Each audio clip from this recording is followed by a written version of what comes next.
The hiss of static was the sound of dying. On the main screen of the Tactical Operations Center, a satellite feed showed a cluster of infrared signatures, pinned like insects against the gray scree of the Sharkawi Valley floor. 12 signatures. Spectre team. Around them, dozens more were closing in, their heat blooms flaring with muzzle flashes. Colonel Marcus Thorne stood with his hands braced on the central console, his knuckles white. The veins in his neck stood out like cords. "Talk to me, Viper," Thorne commanded into his headset, his voice a low growl that cut through the controlled chaos of the TOC. The reply came back shredded by distance and interference. "Overrun, ammo black, request immediate, AS and exfil." The voice, belonging to Spectre One's team leader, was unervingly calm, the hallmark of a man who had accepted his fate. "Air is a no-go, Viper. Weather front is solid. Zero visibility, hurricane force gusts at altitude. Nothing can fly." Thorne's words were clipped, factual. He hated delivering them. Every pilot on the forward operating base had confirmed it. The storm had descended from the Hindu Kush like a fist, grounding every asset he had. Apaches, Chinooks, even the high-flying drones were being recalled. The satellite view was their only window, and it was closing fast. In the back of the room, away from the tight knot of frantic comms officers and analysts, Warrant Officer Anya Sharma watched the screen. She stood perfectly still, a ghost in a flight suit, her presence so unassuming that most of the men in the room had forgotten she was there. She wasn't part of the 160th SOAR, the elite night stalkers who usually flew these missions. She was a ferry pilot, a glorified bus driver in their eyes, tasked with shuttling supplies and personnel between the major bases. Her aircraft, an aging Black Hawk designated Nightfall 7, sat on the tarmac, its scheduled logistics flight to Bagram canceled due to the storm. She listened to the reports. Mortars, a DSHK heavy machine gun repositioning on the high ground. The enemy was tightening the noose, patient and certain. The SEALs had 40 minutes of life left, maybe less. Her eyes traced a line on the holographic map overlay, a deep, winding fissure that cut through the mountains to the west of the Sharkawi Valley. The Serpent's Tooth. It was a place pilots talked about in hushed tones, a graveyard of aircraft from a previous war, notorious for its unpredictable wind shears and knife-edge turns. It was also below the main storm front, a suicidal route, possible route. Anya stepped forward, her boots making no sound on the raised flooring. She moved through the tense energy of the TOC like a swimmer in a strong current, her focus absolute. She stopped a respectful distance from the colonel. "Sir," she said, her voice quiet but clear, carrying a strange resonance in the tense room. "There is a way." Colonel Thorne turned, his eyes barely registering her. He saw a warrant officer, not much older than 30, with dark, focused eyes and a stillness that didn't belong in his high-octane world. He'd seen her around the FOB, always quiet, always professional, but unremarkable. A support pilot. He was losing a team of Tier 1 operators, and a glorified taxi driver was offering tactical advice. The absurdity of it grated on his already frayed nerves. "What are you talking about, warrant officer?" he asked, his tone laced with a weary impatience he didn't bother to conceal. Anya pointed a steady finger at the holographic map, at the jagged, shadowed line she had been studying. "The Serpent's Tooth, sir. The canyon pass. It runs below the storm ceiling.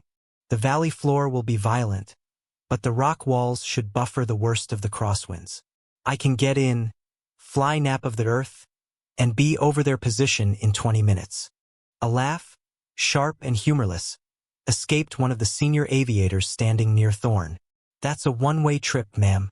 That canyon eats helicopters for breakfast on a clear day. In this weather, the wind shear will tear your rotors off." Thorne didn't even look at the other pilot. His gaze remained fixed on Anya, a mixture of disbelief and irritation. "Warrant Officer Sharma, your input is not required. We do not fly pilots, we fly probabilities.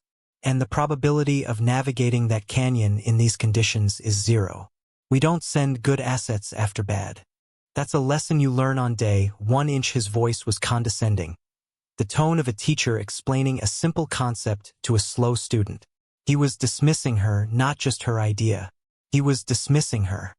"My aircraft can handle it," Anya stated simply. It was not a boast, but a fact. She knew every bolt, every hydraulic line of Nightfall 7. She knew the precise tolerances of its T-700 engines, the exact point at which the rotor blades would begin to protest.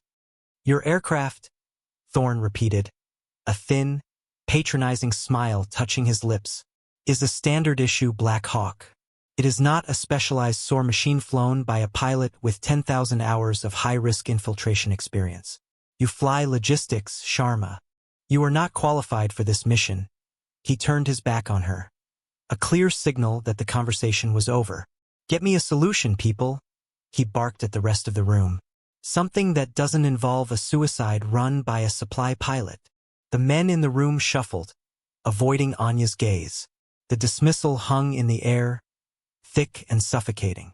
She hadn't expected praise, but the public condescension stung more than she would admit. She felt the familiar weight of being underestimated, a shadow that had followed her throughout her career. She held the colonel's back in her gaze for a moment longer, her expression unreadable. She had offered the only viable path.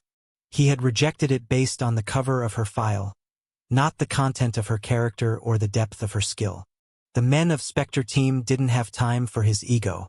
She gave a crisp, formal "yes, sir" to his unhearing back, turned, and walked out of the TOC. The heavy door swung shut behind her, sealing her in the sudden quiet of the corridor, the roar of the wind outside a rising chorus. The wind hit her like a solid wall the moment she stepped out of the command building.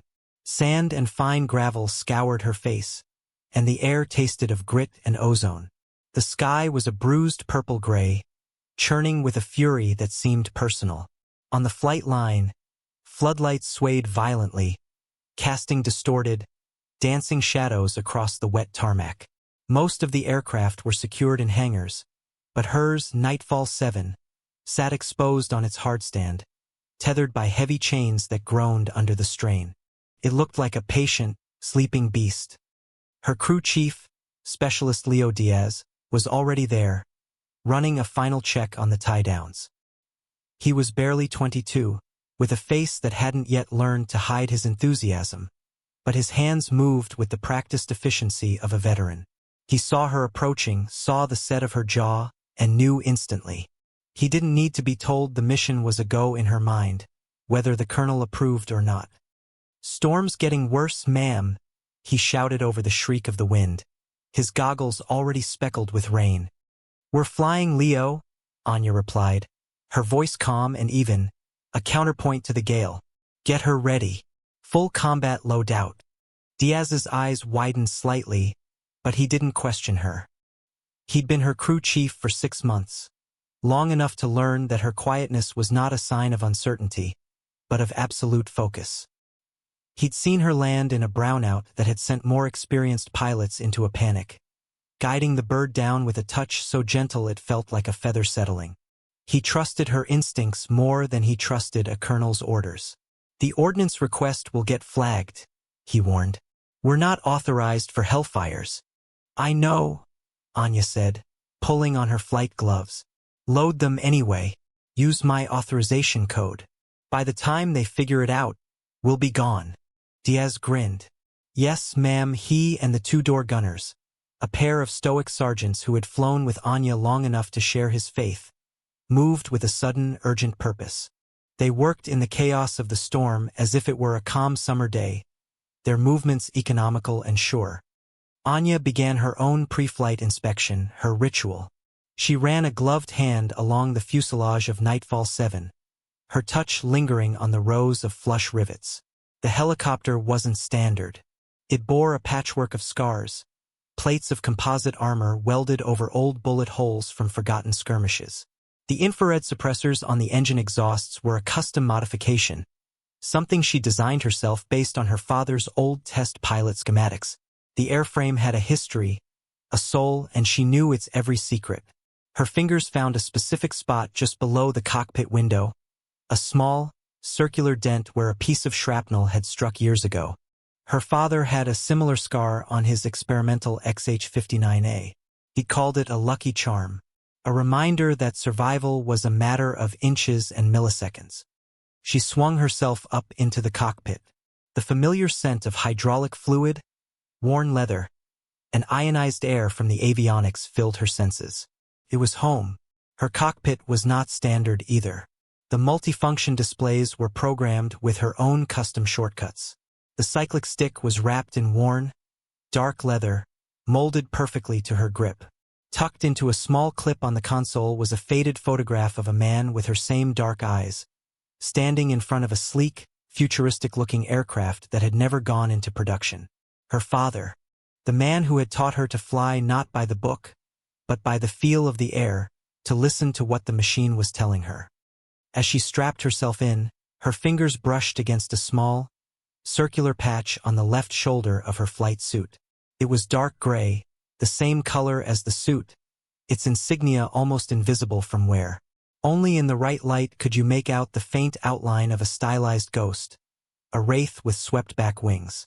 It was from a unit that no longer officially existed, a part of her life she was supposed to forget. Today, it felt less like a memory and more like a promise. Diaz gave her a thumbs up from the ground. The turbines began to spool, their rising whine a defiant scream against the storm.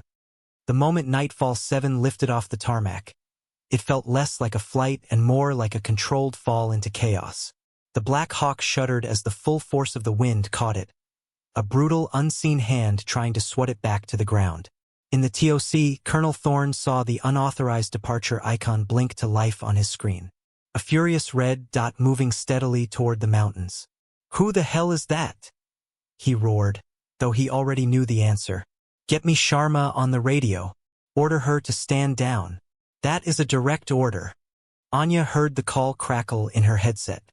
She calmly reached over and switched her comms channel to Spectre Team's encrypted frequency, filtering out the noise from the FOB.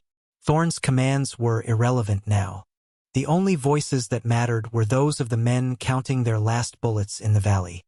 "This is Nightfall 7, she broadcast, her voice steady despite the violent lurching of the aircraft. "En route to your position. ETA 15 minutes. A burst of static, then a reply, filled with disbelief. "Nightfall 7, be advised you are flying into a meat grinder. Airspace is impossible." It was Viper. "Acknowledged," Anya said. She pushed the cyclic forward, urging the helicopter lower, until the landing skids were skimming just 50 feet above the rock-strewn terrain leading to the mountains.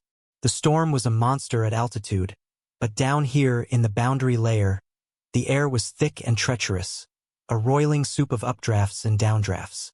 It was like wrestling an invisible giant. The helicopter bucked and yawed, the rotor blades groaning in protest as they bit into the turbulent air.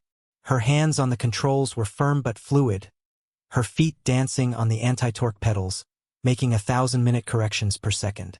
She wasn't fighting the wind. She was using it, letting the gusts guide her, turning their chaotic energy into forward momentum. Ahead, the entrance to the Serpent's Tooth gaped like a mouth of jagged stone teeth.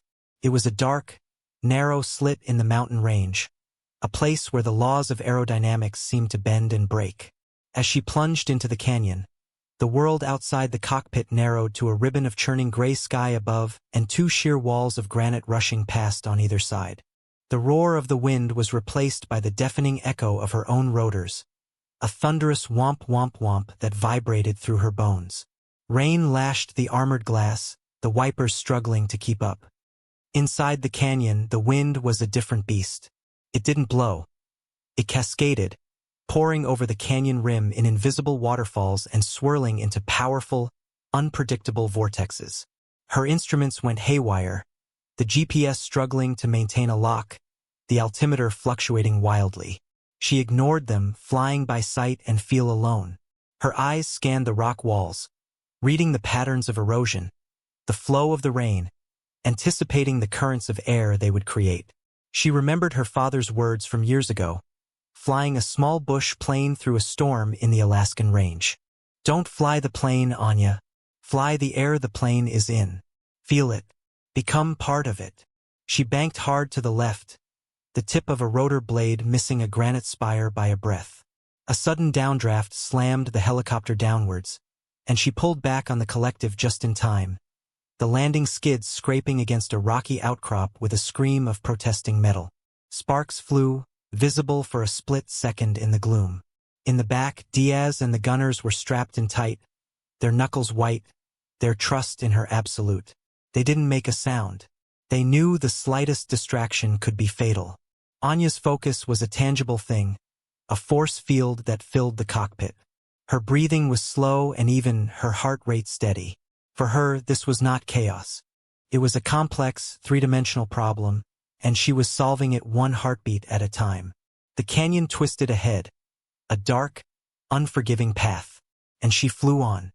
On the valley floor, the world had shrunk to the space behind a crumbling rock wall.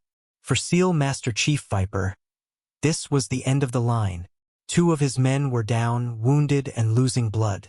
The rest were on their last magazines, their suppressed rifles firing single, carefully aimed shots. The incoming fire was a constant, terrifying drumbeat, chipping away at their cover, pinning them in a kill box of their own making. Mortar rounds walked closer with each explosion, the earth bucking beneath them, showering them with dirt and stone. The metallic taste of fear and cordite was thick in his mouth. He had transmitted their final goodbyes 30 minutes ago. Now they were just trying to sell their lives as dearly as possible. Then he heard it. A new sound, cutting through the din of battle and the howling wind. It wasn't the high-pitched whine of a jet or the familiar thud of an Apache. This was deeper, angrier. A heavy, percussive beat that seemed to come from the very bones of the mountains. It grew louder, echoing off the valley walls, a sound of impossible rescue. He looked up at the churning gray sky, not daring to hope. Nightfall 7 burst from the mouth of the serpent's tooth like a wraith from the underworld. It came in low and fast, a black, angular shape against the bruised dawn, hugging the contours of the valley floor. It was a sight so unexpected, so impossible, that for a moment, the firing on both sides faltered. The enemy fighters stared, their disbelief turning to panic. Anya's voice, impossibly calm, crackled in Viper's earpiece. "Viper, this is Nightfall 7. I'm painting targets. Mark your position with IR strobe." Viper fumbled for his strobe, his frozen fingers clumsy. "Strobe is on. We're at the base of the western slope. Mortar position is on the ridge to your east. Grid." "I see them," Anya cut in. Her eyes had already locked onto the telltale flashes from the enemy mortar tube. She banked the Black Hawk, the movement fluid and predatory. Before the door gunners could even bring their miniguns to bear, a pod on the helicopter stub wing spat fire. A pair of rockets streaked across the valley, trailing smoke. They impacted the ridge with a deafening roar, a blossom of fire and black smoke that vaporized the mortar team and their equipment. The concussive blast rolled down the slope, washing over the SEAL's position. It was a perfect shot. Not a saturation strike, but a surgical one, delivered from a wildly unstable platform in hurricane-force winds. It was a shot that shouldn't have been possible. The effect was instantaneous. The rain of indirect fire stopped. The pressure on the pinned SEALs eased, giving them a precious moment to breathe, to reload, to tend to their wounded. Viper stared in awe as the Black Hawk carved a tight circle overhead, its miniguns now opening up with a sound like tearing canvas. The streams of tracers were not wild sprays, but controlled, devastating bursts that chewed through enemy positions, suppressing the DSHK on the high ground and forcing the advancing fighters to scramble for cover. This wasn't a panicked rescue attempt. This was a controlled, brutally efficient application of force. This pilot, whoever they were, was not just flying. They were hunting. "Unknown bird. Identify." Viper yelled into his comms, his professional instincts kicking back in. "Who the hell are you?" Anya's reply was devoid of emotion. A simple statement of fact that hung in the air with the weight of a miracle. "Nightfall 7. Ready for exfil. Pop smoke on your best LZ. I'll make it work." In the TOC, the stunned silence was broken by the sound of Colonel Thorne's fist hitting the console. He had been shouting into a dead channel for 10 minutes, his face a mask of fury at the blatant insubordination. But as the drone feed, flickering in and out of existence, showed the impossible flight through the canyon and the devastatingly effective first strike, his anger had slowly curdled into disbelief and then into a grudging, terrifying respect. He watched the screen, leaning forward, his entire body rigid with tension. The other officers in the room had forgotten their duties, their eyes glued to the feed, witnessing something that defied their training manuals and their understanding of aviation. "Who is this pilot?" Thorne asked, his voice a low whisper. He wasn't asking anyone in particular. It was a question directed at the universe. As if in answer, the tactical situation on the screen escalated. The enemy, recovering from the shock of the helicopter's arrival, adapted with lethal speed. From the mouth of a cave system halfway up the valley wall, a Toyota Technical, a DSHK heavy machine gun bolted to its bed, roared into the open. It had been held in reserve, hidden from satellite view. Its gunner immediately swung the heavy barrel towards the sky, and a thick stream of green tracers reached for Nightfall 7. The rounds, heavy 127mm slugs, could tear through a Black Hawk's skin and shred its critical components.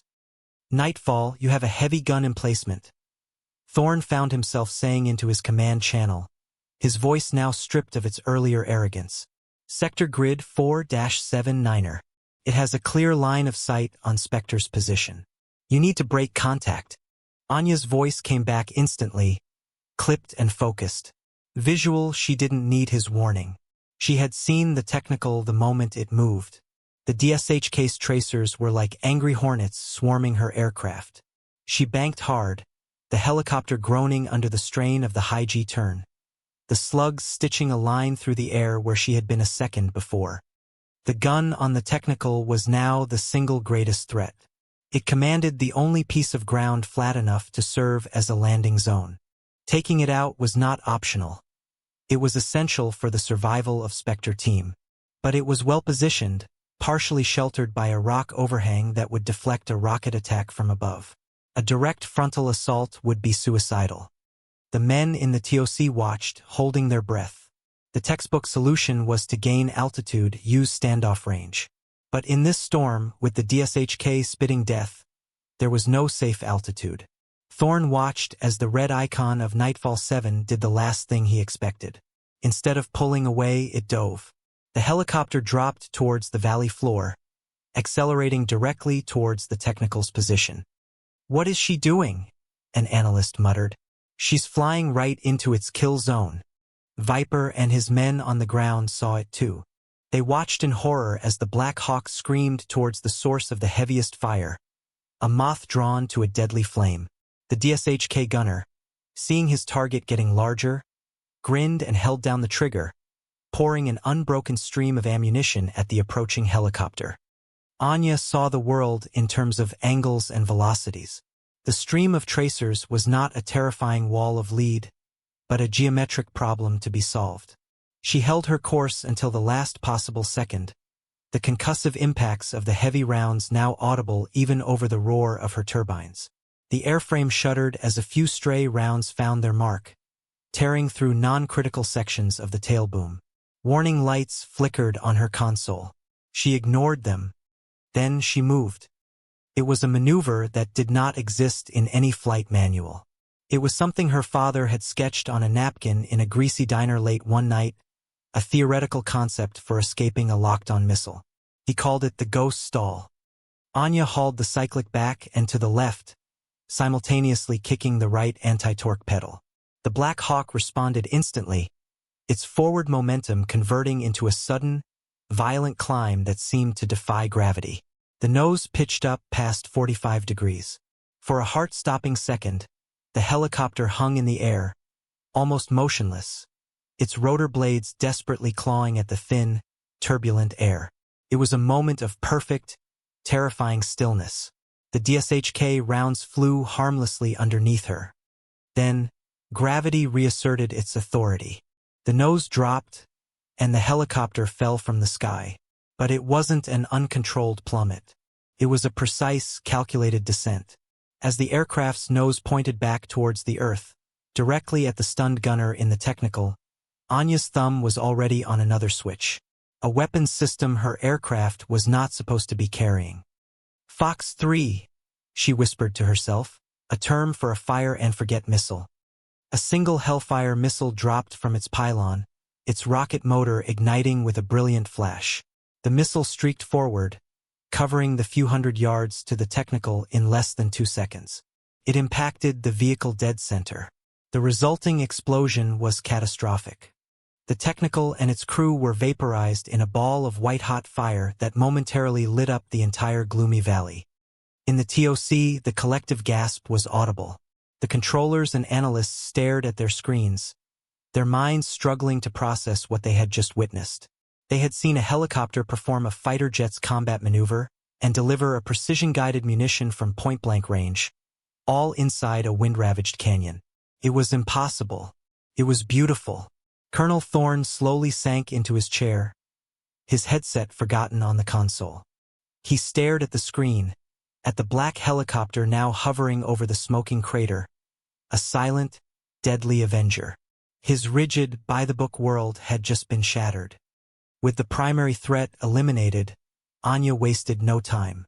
The landing zone was still hot, peppered with small arms fire from the remaining enemy fighters who were now scattered and disorganized. But it was the only option. Viper LZ is the crater. I'm coming in. 1 skid only. You have 30 seconds on the ground. Go! There was no finesse to the landing. She brought Nightfall 7 down in a controlled crash, a hard flare that slammed the right landing skid onto a jagged piece of rock at the edge of the crater left by the Hellfire missile. The left side of the helicopter hung in the air over the precipice. The airframe groaned, metal protesting under the immense stress. The balance was precarious, maintained only by Anya's constant, subtle inputs on the controls. It was a landing that required a level of skill bordering on art. The moment the skid touched down, the cabin doors were thrown open. Diaz and the other door gunner did not wait. They immediately began laying down a terrifying volume of suppressive fire, their miniguns spinning, brass cartridges pouring from the ejection ports in shimmering waterfalls. Their fire swept across the enemy positions, forcing heads down, providing the critical seconds Spectre team needed. Go, go, go! Viper roared, shoving his most seriously wounded man towards the open door. The SEALs moved with the desperate, disciplined speed of men who had been pulled back from the brink of death. They scrambled over the rocks, dragging their injured comrades, and hurled themselves into the waiting helicopter. The air was a maelstrom of rotor wash, dust, smoke, and the deafening cacophony of the gun battle. Rounds pinged off the helicopter's armored belly. A stray bullet shattered one of the side windows, showering the cabin in crystalline shards. Viper was the last one to board. He provided cover fire with his rifle until the last of his men were inside. Then he turned and vaulted into the cabin, landing in a heap amongst his team. He looked up towards the cockpit. Through the armored glass, he could see the pilot's helmeted profile. She was impossibly still amidst the chaos, her hands a blur on the controls, holding the half-ton machine steady on its single point of contact. She gave him a single, slight nod. That was it. We're on. Viper screamed into his comms. Anya didn't need the confirmation. She had felt the shift in the aircraft's center of gravity as the last man boarded. She pulled the collective, feeding maximum power to the straining turbines. Nightfall 7 leaped from the rock, the single skid scraping free with a shriek of metal. She didn't climb. She dove, hugging the valley floor, using the terrain as a shield, pushing the Black Hawk to its absolute speed limit.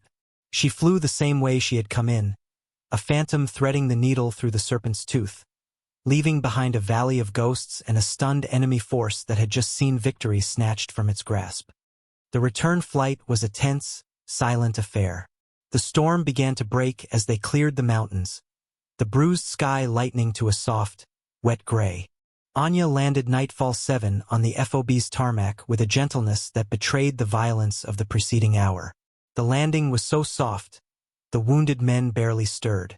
The ground crew, who had heard the frantic comms traffic, stared in disbelief as the battered, bullet-riddled helicopter settled onto its hardstand. Medical teams were already rushing towards them. As the turbines spooled down with a final, weary whine, the cabin door slid open. The SEALs disembarked, a collection of exhausted, bloodied, but undeniably alive men. They moved with a purpose, helping the medics with their 2 wounded teammates. Colonel Thorne was waiting on the tarmac, his uniform immaculate despite the drizzling rain. He stood with his arms crossed, his expression unreadable. He watched the medics work, watched the SEALs account for their men. He did not approach the helicopter. Viper, his face smudged with grime and his gear torn, broke away from his team. He walked directly to the cockpit door as Anya was beginning her shutdown sequence. He didn't wait for her to get out. He stood on the step, looking at her through the open window. Her helmet was off now, her dark hair plastered to her forehead with sweat. Her face was pale with fatigue, but her eyes were clear and calm. There were no words of thanks that could possibly suffice. Protocol called for a salute, for a formal debrief. Viper ignored it all. He simply reached out his gloved hand. "We were ghosts," he said, his voice rough with emotion. "Thanks for the lift." Anya looked at his outstretched hand, then into his eyes. She saw a debt there, a profound respect that transcended rank and regulation. She reached out and shook his hand firmly. "Any time, Master Chief." Thorne watched the exchange from a distance. He saw the simple, powerful gesture between the Tier 1 operator and the warrant officer.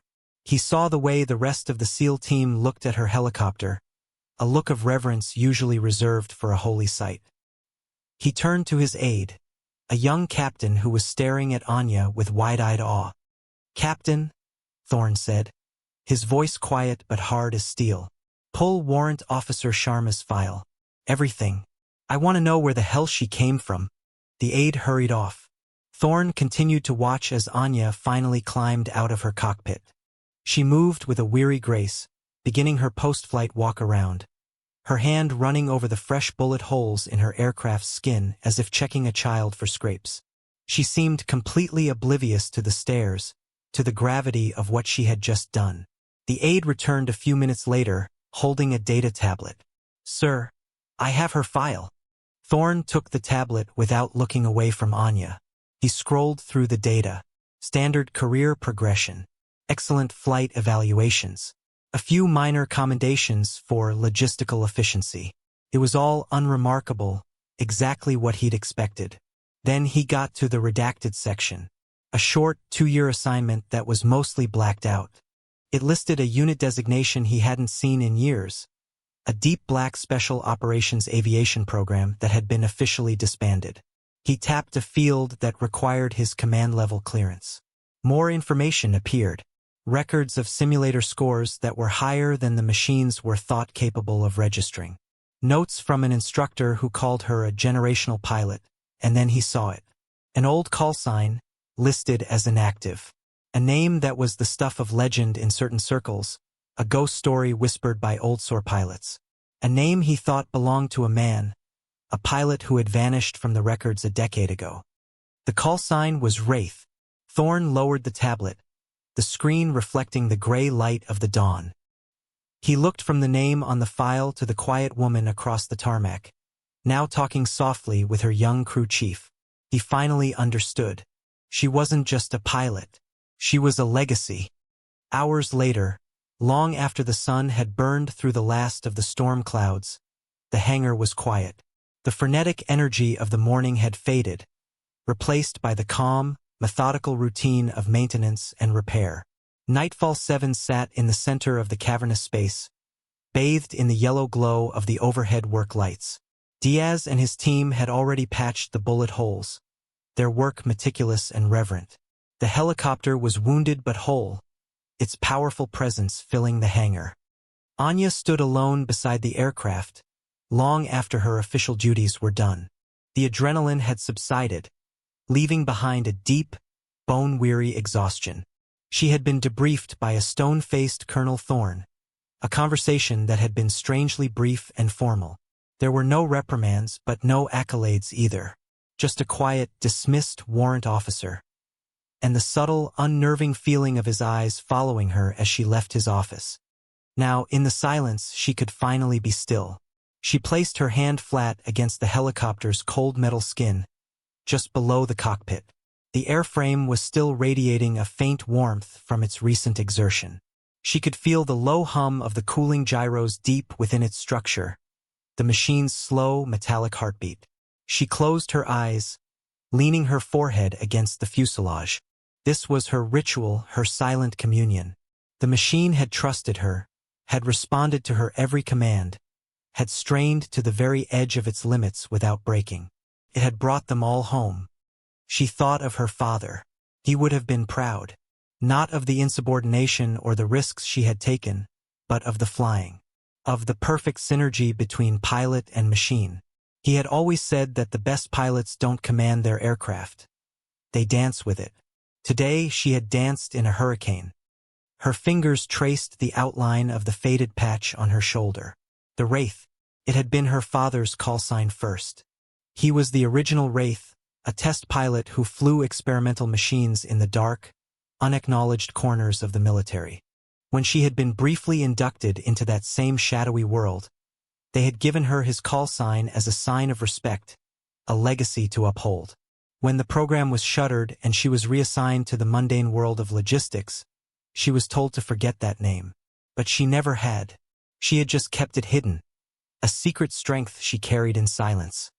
A quiet footstep behind her made her open her eyes. It was Specialist Diaz. He held out a steaming mug. "Thought you could use this, ma'am," he said softly. "Coffee. Black."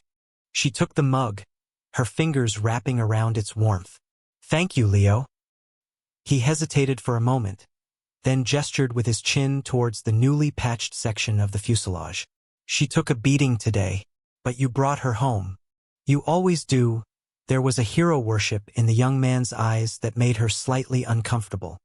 "We brought each other home, Leo," she corrected gently. "Go get some rest. You've earned it." He nodded, gave the helicopter one last admiring glance, and headed for the barracks. Anya was alone again. She took a slow sip of the coffee, its bitter heat a welcome shock to her system. The dignity was not in the medals or the recognition. It was here in the quiet aftermath, in the smell of grease and jet fuel, in the silent, steadfast presence of her machine, in the knowledge that when it mattered most, she had not been found wanting. The system had dismissed her, but the sky had not. And for a pilot, that was the only judgment that truly counted. The sun was fully up now, its light pouring through the high windows of the hangar, glinting off the dark, scarred skin of the Black Hawk. Her Black Hawk, and in the quiet hum of the cooling engines, she found her peace.